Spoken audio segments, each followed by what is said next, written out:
I've just been out for a drive with my mother, and who, with the magnificent strength of a 78-year-old, has managed to pull the seatbelt all the way out, and it will now not retract. I need to take these covers off to figure out how to get it to retract. It's never done this before. I've used the electric controls to bring the seat as far forward as it can be and tilt it as far forward as it can go so it's out of the way. Makes some interesting noises.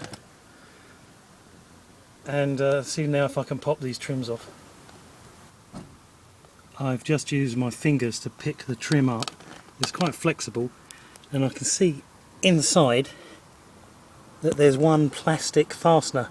It's ever so stiff, so I'm going to have to use both hands and try and pop that out.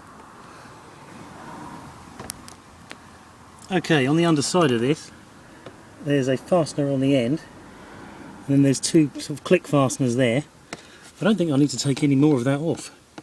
It can stay more or less where it is now while I try to get the bigger part off.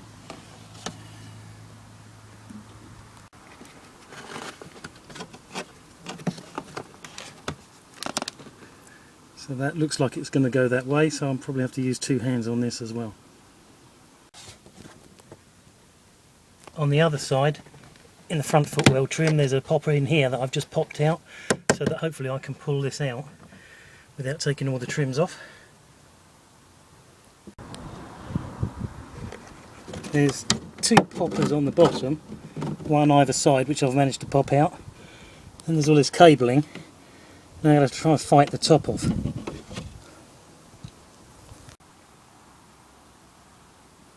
Just using my fingers I've managed to pop off the whole panel. It's in two pieces. I wasn't expecting the top half to come off because it's got that rather scary word airbag written on it, but as far as I can see the airbag isn't behind it.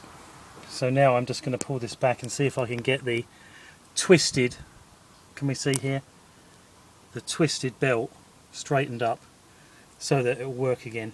And that's actually all that's wrong with it, which is actually quite a relief. Once the twist is released, it actually wants to go back into the winder down at the bottom here. So that's what I've got to sort out, that twist where it passes through this retainer clip. It looks like it's been twisted over twice. So I'll see if I can sort that out. Okay, so I came around to the front of the car, pulled the buckle upwards there, and then I rolled this over and carefully fed it back through, and now it's where it should be. So it's straight and it can retract again. Not really sure how it got twisted as badly as that, but it's quite tricky getting it back together. I found that you need to locate this one first, and then inside here there's a guide post with a clip.